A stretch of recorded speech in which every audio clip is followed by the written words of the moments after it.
Welcome, everyone. I'm William Bloom, and this Compassion Dialogue is with Kaz Goodweather and Fiona Heckles, the Seed Sistas. Welcome, Kaz. Welcome, Fiona. Thank you very much for being with us. Now, before properly introducing you, a few words about this series of dialogues. It's hosted by the Spiritual Companions Trust. We're a UK educational charity, and we develop resources for people who are spiritual, but not necessarily religious.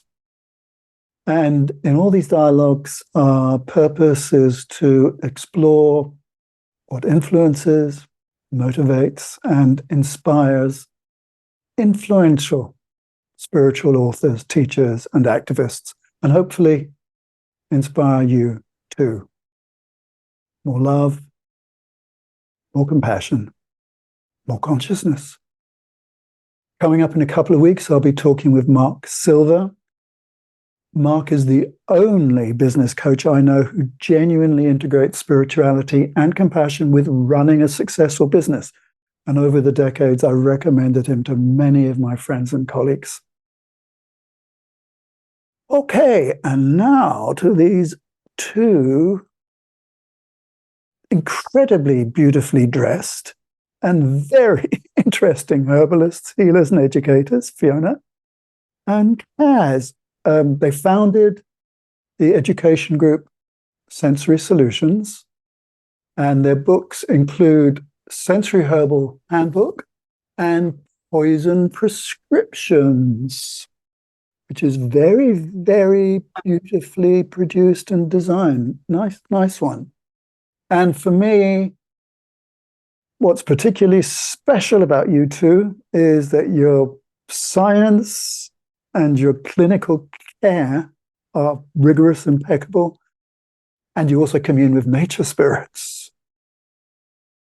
That's a great mixture. So I'd like to start by asking each of you, and you're going to have to fight it out between yourselves as to who goes first, but I imagine you're well used to that. What was your childhood like? What were your parents like? And what was going on in your childhood that led you into this calling? Okay? Yes. So hi, everyone. Thanks for having us. It's lovely to be here. So we actually feel really blessed because we didn't have to have that epiphany moment of, ooh, nature's alive, ooh, we're part of nature, because we were both brought up extremely close to nature. I was brought up, I lived in Newcastle in the city, but I spent a lot of my time and most of my weekends in the Lake District in a knacky old caravan. And my dad was a great adventurer and would take us out into the wilds and have us climbing Scarfell Pike at the age of 8 and in the deep snow, and jumping into rivers and climbing over mossy crags. And I remember once finding out that the crystal quartz points came from the mountains. And before we set off, I was like, please, mountain. I really want to connect with it. I was really young. I can't even remember how old I was. And we were climbing up over this extremely steep bit of a mountain, and poking out from in amongst the sort of peaty moss was the point of a quartz crystal. I've never found a quartz point since or before or anything, but right there in that moment was a quartz point that came out of the earth. And I just felt like I'd spoken to the mountain. And this kind of journey led when I was about 15. I found plants. I got a job. My friend's mum opened a franchise of Neal's Yard Remedies in Newcastle, and she invited me to come and work there because I'd already had jobs since I was 13. And out of everything that was there, it was the herbs that really spoke to me. And she took me on a course from Newcastle to Dorset, which is where I now live. to their apothecary garden at Spring Head. And there I did a week-long course in herbalism taught by the amazing Chanchal Cabrera. And I just fell in love with her and was like, wow, you can actually do this as a job. I didn't even realize that herbalism was a thing. And it just set my trajectory. And alongside that, I was, exploring altered states of consciousness and going to parties and dancing to repetitive beats and finding myself out in the middle of nowhere with, people inevitably needing support and help. And I'm sure many of you know this, as soon as you get an interest in plants, people start coming asking for help and support. So I really felt like I was able to explore that calling in a way, in a really in the field kind of experiential way. Before you carry on, you must tell everybody what you're wearing on your head. Oh, so I'm Bramble. I'm a proper hardy brute, and I'm on a takeover mission of this land. And a lot of you forget about me. You'll go out picking brambles from the hedgerow, but you'll go down the shop and buy these exotic fruits, and I'm just there with the kettle on. Whenever you need a cuppa, you can come on over, pick a fruit, get yourself better with me. And I hang out there with my brothers and sisters in the hedgerow. So if you ever need a cup of tea and a chat, I'll be there for you. Okay, I now know what happens when I ask what hat you're wearing. Okay, wow. It's not just a hat. No, it's your channeling. Fantastic. Kaz, what was your childhood like?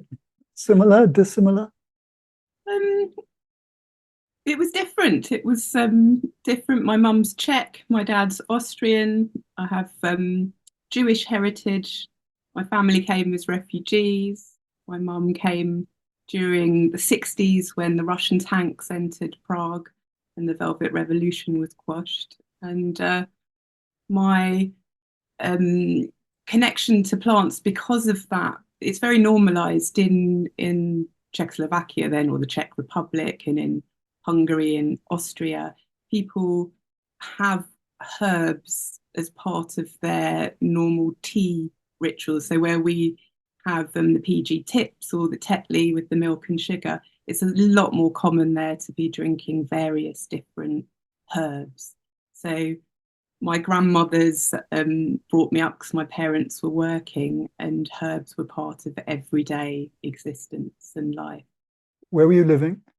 North London, so the borough of Barnet is where I spent my early years, and I loved it in Barnet. I loved tapping into the history, and I absolutely love London. I was born in centre London, within the sound of Bow Bells, and I have a deep connection with the city. I love the history. I love the river. And I'm still quite close to London now. So what in your childhood or teen years was taking you into a kind of deeper rapport with that would be herbs? Well, the deeper rapport. My teens got smashed. I had a very nihilistic. I discovered all kinds of different drugs and alcohols by the time I was 13, and I ran away from home, literally with a circus of sound systems and travellers, and lived on the road for many, many years, and living on traveller sites with lots of different people who were seeking an alternative way of living, because the status quo and the politics of the time were just awful. Feeling, when you're a teenager, you feel everything. You've got so much more intensity of feeling. And I was just absolutely horrified and full of rage. And I turned that in on myself in a lot of ways. So being part of a community of people and seeing where the need was. So, for example, I became the place where all of the brew heads came. So everyone that was addicted to Tenant Super, or at the time Special Brew, when they didn't have the money to buy their alcohol, used to come and get valerian from me, because I knew that the valerian really helped with the DTs, the shakes, and the problems. And I was going in to Neil's yard and shoplifting Solgar's valerian at the time, to the point where I was able to give it out on site. How old were you? I was about 17 then. Okay, so you both of you were kind of teenage hooligans. The word hooligan. Hooligan. That's a good word, isn't it? It is a good word. I'm trying to. What's the it come from with the hooligans? We like to have a blue. I say it with affection and support. Actually. So, where did you both go from the circumstances you've just described into the herbalism school, or when did you meet, and how did you meet? So we met on the herbal medicine degree, which was a full-time 4-year degree in North London at Middlesex University. Let me pause you for a second. This is quite a jump from a kind of traveller convoy to a university degree, and it's quite a jump too from a crystal sticking out of a mountain saying hello to you to a 4-year degree. So there must have been a kind of a calling, a sniff of something, a bridge between that took you into uni. What happened? Yeah. I mean, alongside all of the kind of wayward nihilism that was going on, I was still in Newcastle doing A levels, and it was actively encouraged to go to university within my family. My mum was first generation from the slums of South Shields, had got herself an education and had actually been ostracised by her mum for getting an education. She had to leave her family essentially. So for her, to be able to have her children go to university was one of her main aims. But when I came back from being in Dorset and said, apparently you can do this thing, it's a degree in medical herbalism, my mum was just like, that's way too vocational. You can't choose one profession at the age of 15, 16 and that be that. And I was like, no, absolutely. This is it. This is all I'm doing with my life. And I know what's happening. And I set about then. I was in college, I was failing. I'd gone from, high GCSEs to being predicted failing at college. So I took 1 year where I was like, right, I need biology. I was doing maths, art, biology for A level. That's what I switched to. Just about scraped my A levels in a year that I needed to get on that course, because there was no way I was doing another year of A levels. I absolutely abhorred the education system that I was in. It was just a means to an end for me. And in fact, I don't even think I finished the night class at college in biology because there just wasn't time. But I meanwhile went and started visiting the unis that offered the course. And back then, there was quite a lot of universities offered medical herbalism. There were several. So I did a bit of a recce of them. And actually, Middlesex that I ended up going to, or that we both ended up going to, was the kind of drabbest. It was like a sort of 60s ex-polytechnic in Ponders End in London, surrounded by sort of grey buildings with the odd chicken shop and a Tesco's, but not a lot else going on there.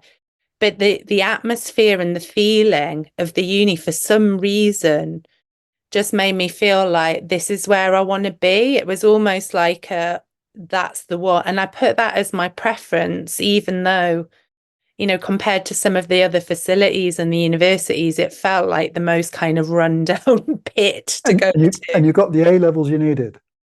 Well, I don't even think I did. I can't even remember, but they let me in. They let you in, yay. Yeah, and I was just like, brilliant, this is it. I'd Yeah. gone for a visit down with a friend. We just ended up getting really drunk in their refectory. And I just thought this is great. And they had a tiny little herb garden at the back of the uni. And I think that was a really big draw because that was like a sanctuary. There was nothing else there but this lovely man, Peter, that ran the herb garden, and we could just go and work in the herb garden between sessions. And yeah, so and then I took a year out. I went traveling. I went to India. I traveled all over, and then I came back and had that place set. Okay, thank you. So, Kaz, Mhm. you're on the road, I'm on the road, and how do you get? Did they let you in as well without any A levels, as a kind of access type thing, or what happened? access course. I lived in Spain. We moved out of England when the criminal justice bill hit in the kind of mid-90s, and we were traveling in Spain, and I ended up living with a herbalist there on her land and making lots of different remedies and products. And I went to a party, met a friend, and she said, "Oh, I'm doing this degree at Middlesex." I went straight back. I got myself housed in a council flat 20 minutes away from the university, and I had a son by then, Harry. And yeah. So you had a Middlesex, the gatekeeper at Middlesex Uni for your particular course was actually fairly knowing about who he was going to let in. The gatekeeper at Middlesex University. Yeah, it must have been that just so let you both in. Yeah. They let us in. They let us in. They let you in. I understand. I totally understand, because there was a time when bureaucracy did not completely control university admissions. Yeah. And tutors could let folk in based on talent. Yeah. Just to say, I got into the London School of Economics without A levels based on that. Yeah, no, you're right, because I thought when I I got a maths and an art A level, when I realized I didn't have it, I was like, oh, I'm never gonna, and I rang up and I had a place and didn't expect it. No, you're right, they let us in. So listen, you two then met, and I've got to say that there's you must have been asked this before. It's bubbling in me. Let's just take it as a metaphor. Not as, we don't actually have to believe in it, but as a metaphor. What was the past life connections that brought you together and into this cauldron of working together and your practice? You must have, at one level or another, let's just call it a metaphor, so we don't have to get into whether past lives are real or not. But as a metaphor, what have you explored? We've actually travelled back in time. Twice we've travelled back in time and seen what's happened. Once was on Hitchin Market when we were trading together on a stall there. And another time was at a festival. Again, it actually was at Hitchin both times, wasn't it? Was it what's the festival? The Rhythms of the World. So you have a strong connection that goes back. We've spoken. Yeah, it was like as sisters. well. Okay, sisters, but the connection must also include a deep history of being traditionally connected with the herbs of this landscape, because you seem to have a playful, joyful, very knowledgeable rapport with what works and what doesn't work. Yeah, it felt like it felt like we've almost walked in these shoes before together. Is what is the experience that we've had with it. And Kaz is definitely big sister, and I am definitely little sister, and that's the sort of dynamic that we play out. But the traveling back in time felt very much about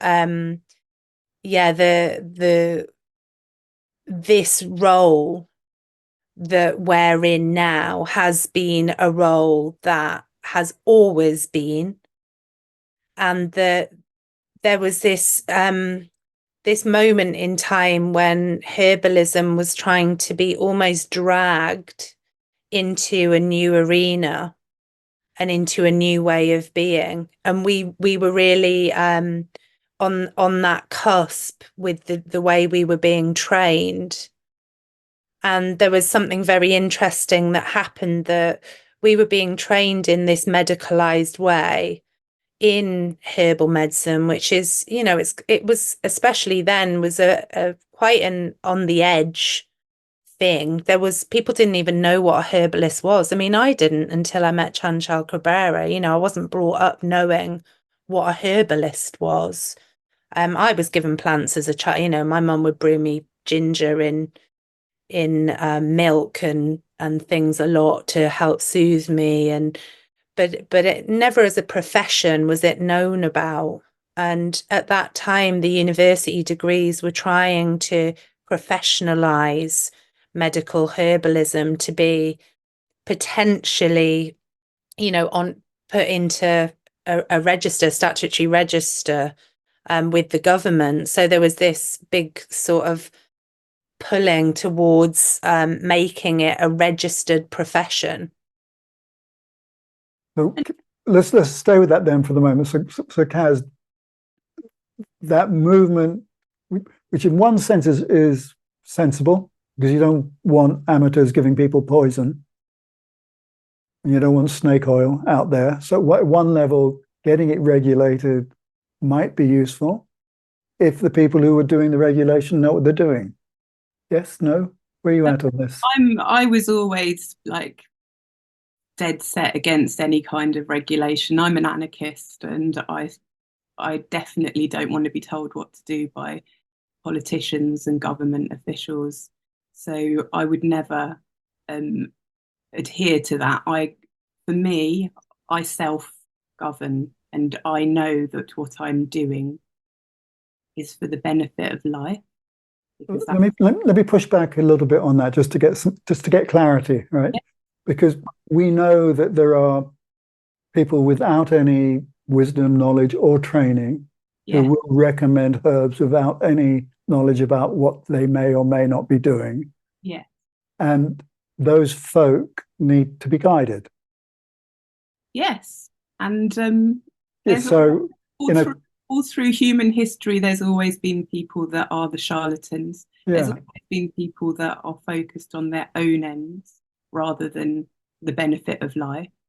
But that's not my personal, where I want to look, nor where I want to put my responsibility. I want to put my responsibility in working the way that I feel is right and modelling that. And that's not a big society thing. I don't want to be in government or governance. I just work with grassroots, and that's the way that we have been doing it. This is really interesting. Let's just tease this one out a bit, because you have students, who you teach and approve of, certificate or graduate in some way or another. So you are regulating them. Well, the whole thing about certification was something that we fought for a very long time, because in my belief system, it's a load of rubbish having a certificate. That's my belief, and I say that to our students. And we say, this is a pretty piece of paper. Yeah, I agree. I agree. Burn the certificates. I agree. Nevertheless, you've got folk you've trained going out into the world saying they've been trained by you. And the training is just for them to understand how to work with herbs. We've shown them with their friends and family. Right. The reason I'm really interested, and I want everybody who's listening to get the right picture, because if you read your books, which I have, and you look at your videos, you're very rigorous. You're absolutely on it in terms of what the different herbs do, how they should be administered, where the health and safety stuff comes in. You're hot on safeguarding, all of that stuff, right? So it's interesting that's within a kind of a political attitude that's more anarchic, Yeah, but you're very rigorous in the middle of it. Yeah, because the most important thing is that each person is self-responsible. You know, that's the bit, and that's what we try to have conversations with students about. Yeah. That you're responsible for your own understanding of abilities. You know, people can go and get degrees in medicine and herbal medicine and still not be safe, not be safe. So I don't have an illusion that we have any power to make people safe, and I think that's where it is. That's isn't my illusion. We actually, the purpose of the work that we do is to actually try and shift the paradigm of society rather than the people purveying the herbs, because the problem with, you know, the charlatans or the, you know, any form of spirituality or medicine or anything where people are putting it out there, we believe is to do with the discernment of the people that are buying into that. And because there's this like complete lack of knowledge or understanding, or certainly that started to shift, but certainly back around the 2000s, there was such a little understanding of what a herbalist was, that, you know, people were going into Holland and Barrett and saying, I've got Crohn's disease, have you got anything? And people were going, yeah, here's something off the shelf. And that to us was, you know, almost the same as taking a medication without understanding what's going on at a deeper level, where that plant's come from, who's grown that plant, what other plants has that plant seen. And all we're doing on our courses is saying, start with the connection with the plant. You know, we would never say, give a herb to anyone or take a herb that yourself, that you don't know what it looks like. You haven't smelt it growing in the ground. You know, what is that plant? And that's where the connection starts. And that's how we start with our students. And anything that we're teaching them how to pass on snippets of knowledge, but we're not teaching them to have some power over healing others. And we tried running a 3-year course once, just in our drop combinations of herbs that we make, so not even into the wider world of medical herbalism. And it was really lovely, the journey that people were going on and the transformative power of these 3 years of study. But every person that came out of that, we realized we had to mentor them and support them. And it was, you know, it wasn't, we couldn't manage that with more than, I don't know, we had 10 graduates.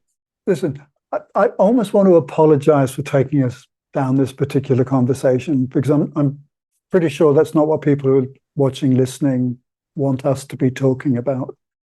But it's so everybody watching, I'm sorry if I took us down a rabbit hole. Forgive me. Let's steer back to attuning and being in relationship with the actual plants. So you, Fee, had the mountain talk to you through the crystal suddenly emerging to you.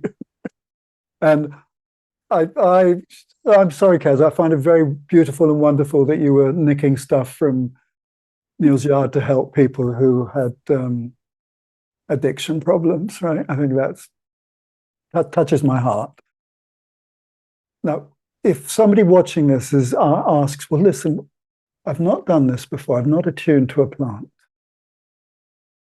how do I do that? And are you saying that plants are also like nature spirits, fairies, elves? Do you want to just talk us through this a bit? So plants are my family, my ancestors, my friends. Some of my closest, funniest, most supportive friends are plants. And one way that I find really helpful to connect with plants is having space and time. So I'm not in a rush or a hurry.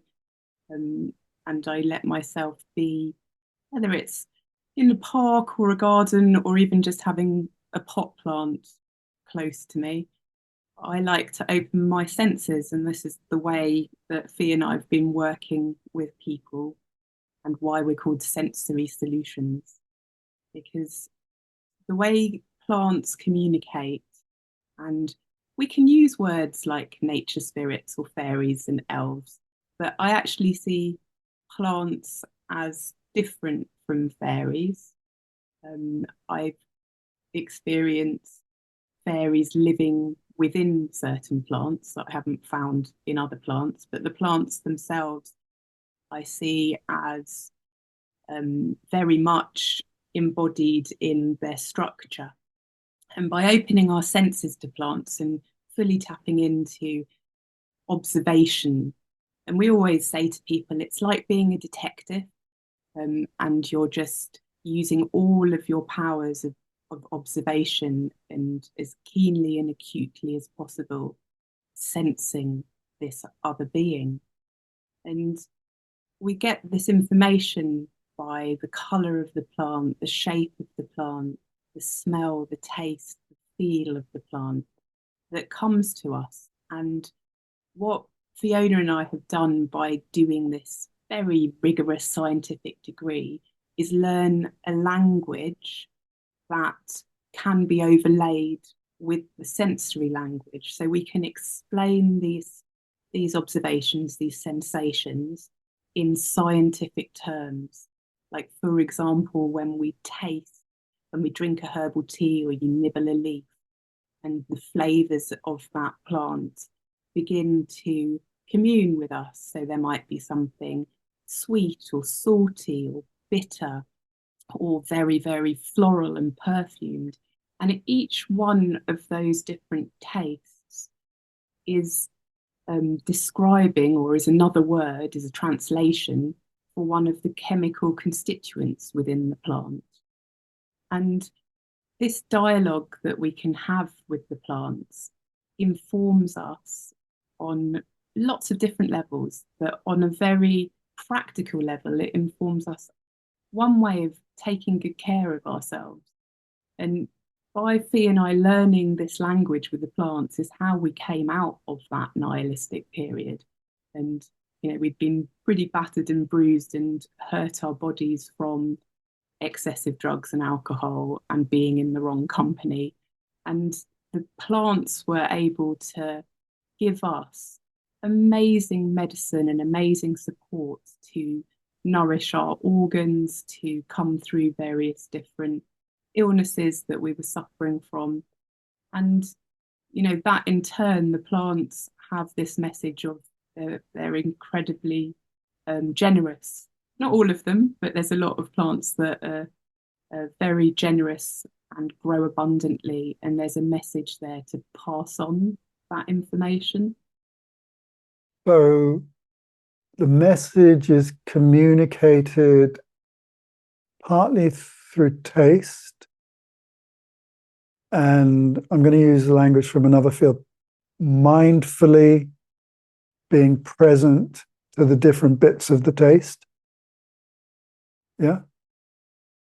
Yeah, so that's one of the beautiful things about the plants is that, yes, you can break them down to those component constituents, but, you know, they're full of different plant compounds. So you can get a drying sensation, but also, you know, a moistening or a softening or an increase of saliva. So you can have these seemingly opposite sensations and experiences within your mouth that all inform either what the actions of the plant can be, but then still more than that, how they can interact on a more psycho-emotional, spiritual level. And even the physical actions of the plants can give you clues as to how they might support you in a more emotional way. Kaz mentioned the taste of bitter, which if you get that bitter taste, you'll start preparing your digestive system for food. So bitter herbs generally, you know, are going to have some effect on the digestion. But also that feeling of bitterness and that experience of bitterness, it stimulates change, it stimulates movement and a shift within the body. And if you want to work energetically to create shift and change, if someone's feeling very stuck in a pattern or just generally in their life, it might be a bitter herb that you would therefore reach on for that individual to work with. So, as a practitioner, you're asking folk to be very embodied, sensuously aware of what's going on in themselves in response to the different elements of taste, smell, color, and then what's happening in your own body. Yes, we're focused on connection. You know, the thing that drives us is this wish to reconnect to people. You know, there's a narrative that we're also disconnected from nature, but our bodies are nature. You know, we're partly nature. we're in a whole. We're all part of the same thing. So without having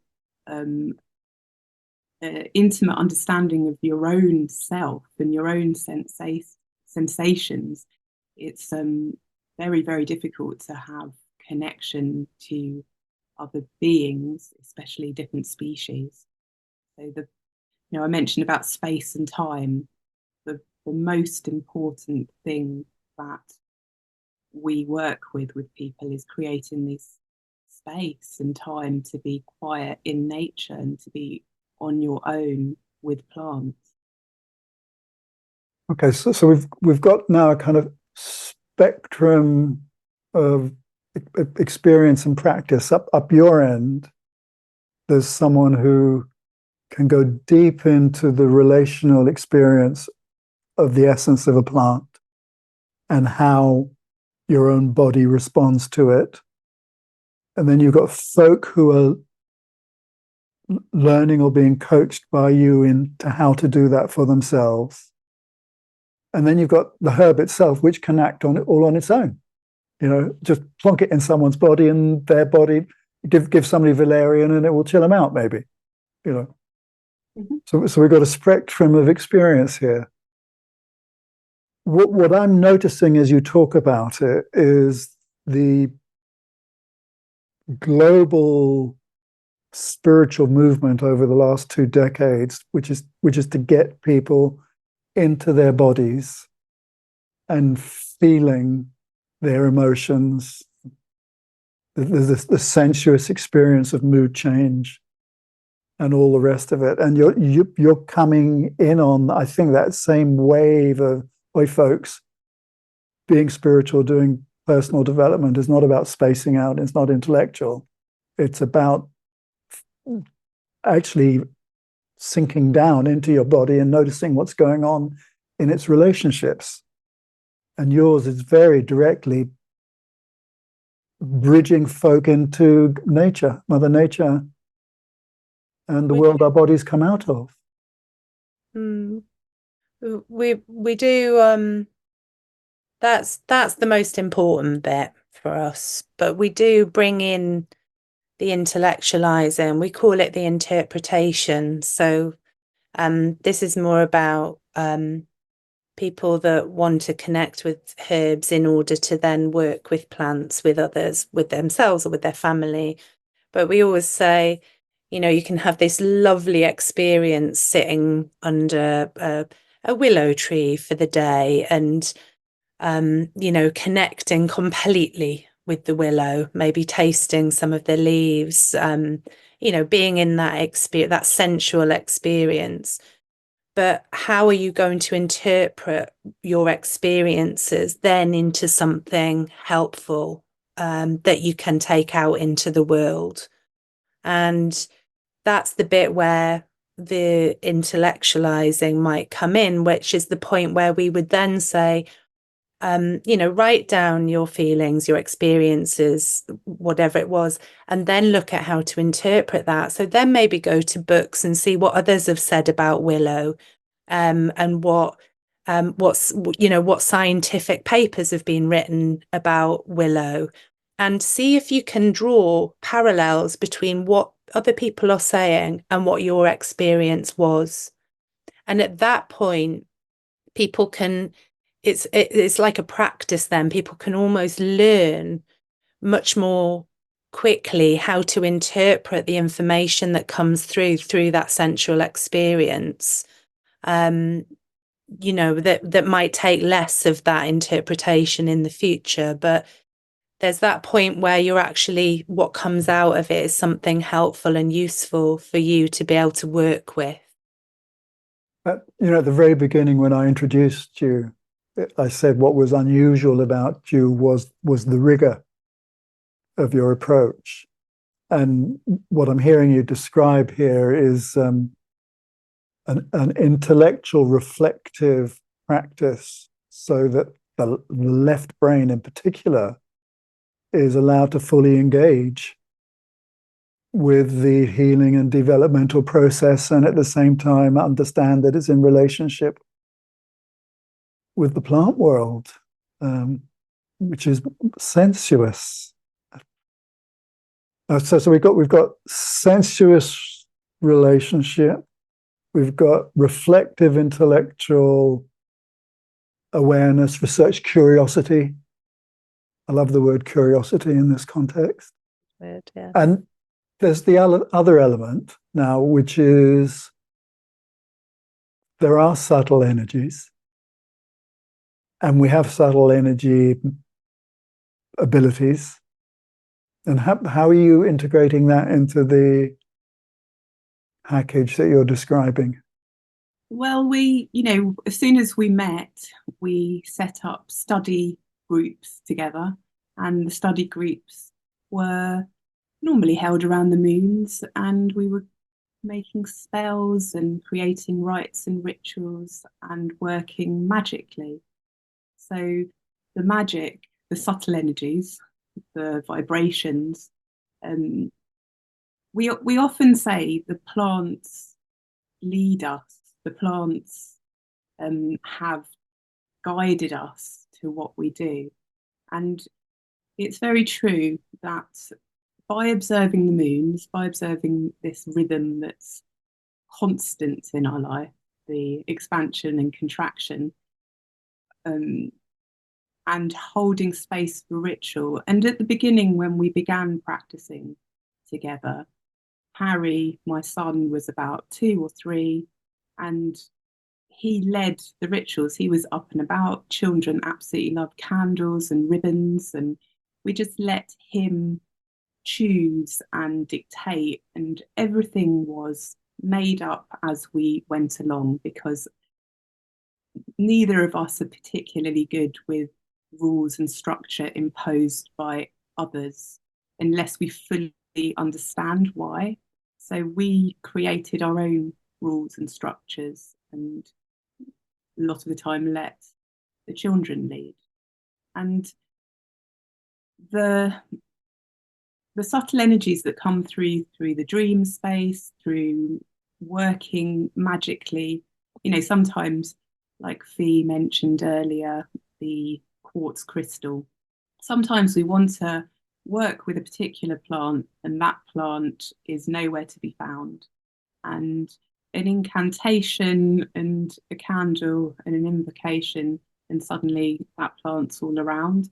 And did we just not notice it, or did it turn up because called? What do you mean the plant's suddenly around? It's there physically, or you sense it's there? Yeah, it's there physically. We've walked sites before knowing we need plantain because we're going to make a preparation group. There's no plantain anywhere. So that becomes a frustration. So instead of, or the moment of the frustration, we've done a bit of magic on the hoof, we like to call it. Yeah. And then there's plantain. And So where do you put into your holistic map the subtle energetic vibration that's with a flower essence or homeopathic remedies? Do these fit in your map? yes, we create flower essences, and have worked with homeopaths. So in the context of your intellectual rigor, In the context of the intellectual rigor, how do you describe that stuff? vibrations. So Yeah. I describe it as a vibrational wave. I know that water holds memory and that we're made up of vibrations, and I've felt the impact. And for me, it's more about the person creating the vibrational wave than how it's packaged. It's about the person that creates it. I mean, it's interesting because we talk about the difference between homeopathy or a flower essence and herbal medicine is this kind of direct interface with the tastes, the flavors, the physical plant versus those subtle energetics. But it doesn't remove the subtle energetics from the herbal medicine. It's just that you have this direct interface there, but all that does really is give you clues as to what's going on with those energetics. When I talked about the physical actions of the plants giving an indication as to the more subtle energetics, that's kind of how we overlay it. But that doesn't mean we don't work with flower essences. We do, but we also work with tiny drop doses of a herbal medicine preparation, because these subtle hormonal neurological shifts that can occur with even just a drop dose that, you know, your British National Formulary would say there's no way there's enough dosage in that dose to have the physiological changes, yet you see profound changes when people take one drop of a plantain tincture, for example, as Kaz mentioned before. And I think it's important to say here that these tinctures are fresh. So we're using fresh herb. And in the fresh herb that's vital and full of water, you get a very different type of tincture than if you were to use a dried herb. And we were lucky to have a look at some high liquid chromatography. And you put the tincture in a spinning machine, and then it's all kind of sprayed along a particular type of paper that picks out the different colours. And when you look at that with a fresh herb tincture, you get a spectrum of colour, because all of the vibrational frequencies in that herb are coming out, so you can actually physically see it, that you don't get with a dried herb tincture. And I guess that's what I meant there when I said I know water has a memory, because I've seen it physically changing that paper. And so it's a lot about you know, you were saying, where is it on the map? How do we intellectualize? It took me a moment, but that's how. Yeah. I mean, because I mean the kaleidoscope, the constellation of stuff that's involved in what we're talking about it's very complex and it's very intriguing. And I'm going to throw in a little grenade here. So I'm ready to catch it. Okay, yeah, catch Pan and nature spirits, right? All across the world, globe, in different forms, Pan emerges in a form that's appropriate to local culture, and so do nature spirits. They emerge in forms according to the appropriate culture, and they're usually associated with certain areas of landscape and also of particular plants. And there's one concept I like, which is if the physicality of the plant melted away and you were just left with its energy field, that energy field of the plant, just like everything is alive, is a thing that's alive in its own right. So that it's one way of looking at what a nature spirit might be. It's the energy of the plant, but the physical plant's not there. And then you've got pan. So where does all that, does that come into your mapping at all? If so, how? Yeah, so we do something which is personify that energy that's left. And we understand that that energy isn't a physical human form, but the idea of the concept, the reality of nature spirits, of energy, being represented historically across the world as deities, as these figures, as Pan, to encompass a broad spectrum of different experiences, expressions of emotion, rather than just simplifying things down to, I mean, these terms masculine and feminine that are just bandied about at the minute. That's a personal thing for me at the minute, is about being more subtle or descriptive with what we mean by that. And we personify having cat issues. We personify those energetics to help others to learn and understand that energy. And that's what these characters are about, that we bring is this is our experience of working with these plants, and what they bring forward is these bright, colourful, or sometimes very stoic or very calm characters that we can really explore playing with and bringing new folklore into the world that has a bit of a relevant modern twist sometimes, that can bring us joy and bring forward our connections with the plants through that more oral tradition and theatre and performance. But it's because of the essence of what you're talking about, I think, that the shedding away of everything else and just seeing the plant for what it truly is, that enables us to kind of think, right, we'll carry that forwards for you, we'll carry that out in the world. But we're under no illusion that the plants need us, or that we're important in any way to the plants in that sense. But this idea that we are truly part of nature. And I had an experience once where I understood, suddenly in that moment, I could understand the perception of like a butterfly to a plant, or a plant to another plant, and that it's not visual in the same way that we see it, but it is exactly that, this energetic experience of how it's perceived. And, you know, in that moment, it was like, yeah, we're just part of this, looking in on it, but it's not that we're needed to see it.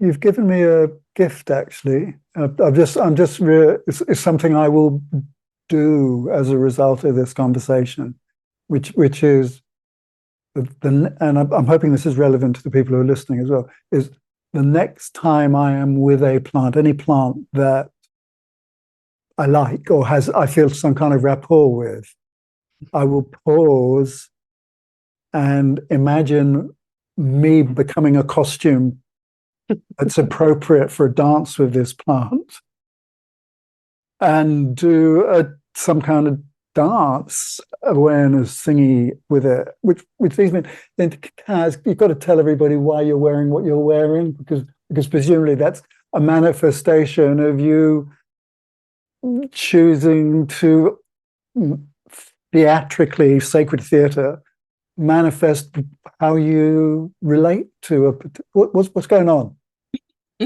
Yes, well, good evening. I am Apple, and I'm a little bit upset because I've been called Malus Domestica, which is domesticated evil. So that's the name that I carry in all of the botany books that have been written about me. And the whole weight of original sin has been dumped on my shoulders. But tomorrow night we're going to wassail in our lovely community orchard, and wassail is good fortune, it's good health, and a bit of me every single day keeps that doctor away. And we've really enjoyed, I really enjoy bringing these characters in, and you said modern day folklore. And sometimes we can't remember facts about plants. You know, if you read something, you've got all these facts about the actions and the constituents, but we do remember the stories. We do remember the way we learn through story. And it's just been wonderful for us to watch year upon year of students, because we tell our students that the last weekend we're together on our apprenticeship, they're going to embody a plant and they're going to come in costume.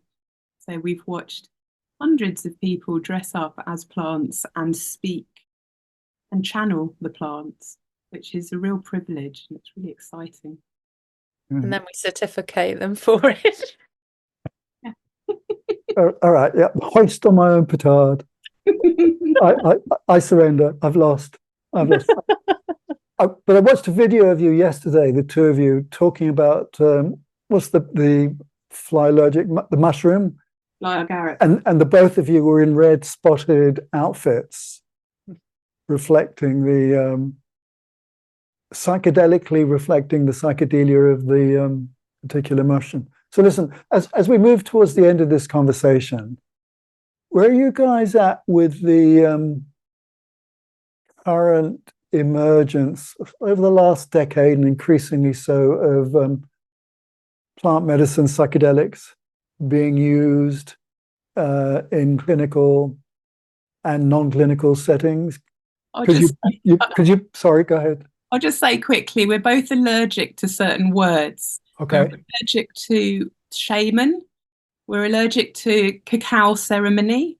We have reactions to quite a lot of marketing and commodifying and consumerism around it. So it depends, you know, but we've been working with a community of psychiatrists. I don't think that was the question.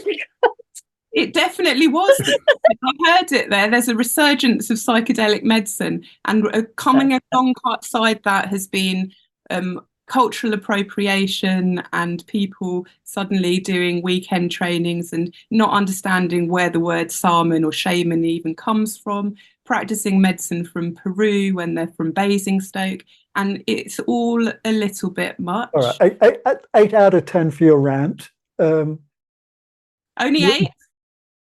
Okay, 10 out of 10. 10 out of 10 for your rant. Right. Moving on. Right. You think it's good? It seems good-ish, apart from the commercialization and the charlatans. Push them to the side, right? It's like anything, isn't it? There's two opinions, and it's just yet to be seen. So one is that it's brilliant that, you know, psychedelic medicine, or the idea of shifting your consciousness, is not a dodgy evil for reprobates and weirdos, that it's actually something that can be seen as beneficial and helpful in a healing modality. You know, brilliant. It's in the Guardian, and people are reading about it and hearing about it, and it can create a shift. And then there's also, you know, psychedelic compounds are therefore coming into the arena in a controlled manner, and it's, you know, and they're still illegal it's still illegal Yeah. to alter your own consciousness. To I have, tell you what, I think I'm now putting on you the mantle of you are the spokespeople for Gaia, right? I'm now making, and you are now the spokespeople for Mother Nature, right?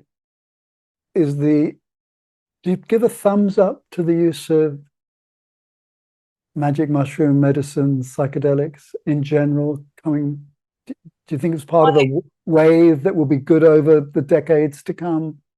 As a spokesperson for Mother Nature, I love magic mushrooms. I enjoy taking magic mushrooms and drinking them and crawling around in fields, eating them with the sheep.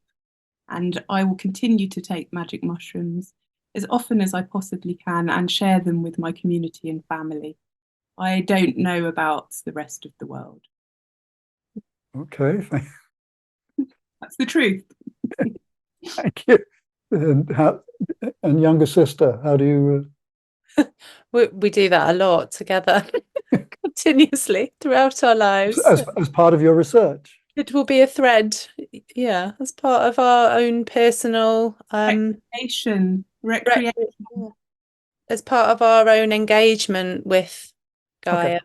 Okay. So listen, I don't want anybody watching this to be misled by flippancy around stuff that can be dangerous, right? So going back 30 years ago, I was at a consciousness conference once, an academic consciousness conference, and there were researchers, professors from around the world, and one of them got up, I think it was from Brighton, from Sussex Uni, and said, look, if you want to study consciousness, you do need to take mescaline or LSD in order to experience consciousness in its different forms. So there's a very serious aspect here to consciousness exploration using psychedelics, which is different from recreational. The word recreation has actually become had negative connotations, but when the word recreation first came into use in the 1400s, it meant to restore, to revive, to recreate, and that it sounds flippant, but that's the term that we're using it within, because we don't even approach drinking nettle tea in an nihilistic way, because you can drink too much nettle tea and it will burn your system out because it's so heating. Some people can't drink nettle tea for 3 days without overheating their system. So when we're saying that, it's about coming together.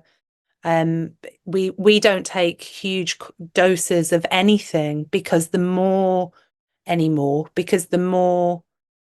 less you do of certain things, the less you need. Just generally, that what we're talking about, getting into those tastes and those flavors, you need a tiny amount. Even we've given people drops of elderflower and plantain tincture in a nightclub, because it's the only drops that we had, and we call them Earth Clarity for clearing your mind and keeping your feet on the ground, plantain for grounding, elderflower for clearing the mind. We use it for hay fever. We use it for fuzzy headedness. We were giving drops to people in a club, and they were coming back up to us going, what was that? Can I have another drop? That was the most amazing thing I've ever taken. Because they were getting into this historical tapping into the consciousness of those plants and being blown away by it in that setting. And that to us was like, this is really powerful. Is those subtle energies that you're talking about of the plants can be applied across the board, but we don't want to fear or think that there's anything wrong with playing, dancing, connecting with each other. And that to us, it does bring joy, and it does bring recreation, as in a sense of feeling well. This conversation has done a very unusual spiral dance, hasn't it? It's goes from weird to being quite compassionately rigorous back to weird again, to quite compassionately rigorous. And it's very unusual. And I really admire you both for that. Makes me feel a little bit, makes me feel as though I'm being a bit flippant when I don't mean to be. And I'm grateful for that process. As we come to an end, is there anything the two of you would like to share as a blessing, as an insight? I'd like to share something that I only learned this week, that I think it's really special. Whenever we lose anything, we've always lit a candle to St. Anthony, and it's a ritual that's been around as long as I can remember, and it's something I've passed on to all of my family and friends. And I learned this, I wondered why, and I learned from my teenager that St. Anthony was born in Portugal and made his way to Italy in the 1200s, Antonio. And in Italy, he became unwell with ergot poisoning, along with a lot of the community there. So ergot is a fungus that commonly grows on rye, and then when the bread was made, people ingesting the ergot would have visions and hallucinations. And LSD has been synthesized from ergot. And St. Anthony was famed for giving a sermon to the fish. And this term that he was the patron saint of lost souls, of others who were also suffering from these visions and hallucinations, was something that I learned.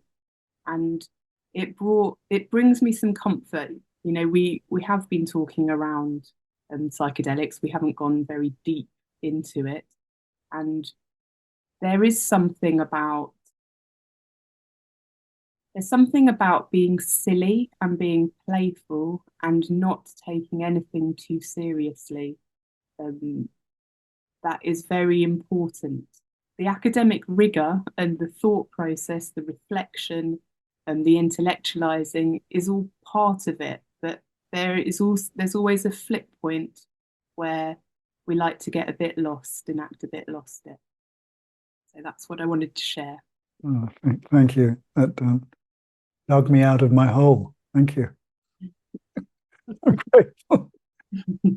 Is there anything you'd like to say as a final blessing? Yeah, I think as Bramble, as a Geordie Bramble, not to forget the riches that are on the doorstep in this melting pot of worldwide connections that we have even tonight now. But yeah, what's on the doorstep? And I know many of us here will already be doing that, but next time you look at a bramble, just think she's there waiting with her kettle on if you need to have a chat and a brew. All right. I have many brambles in the back garden. You've reframed my relationship with them. So, people, highly recommend this book and their other book. I think you have a taste here, people who are listening, of the work and the approach that these two extraordinary, unusual, wonderful people do. Seed Sistas, the website is seedsistas.co.uk. And to the two of you, blessings and many, many thanks.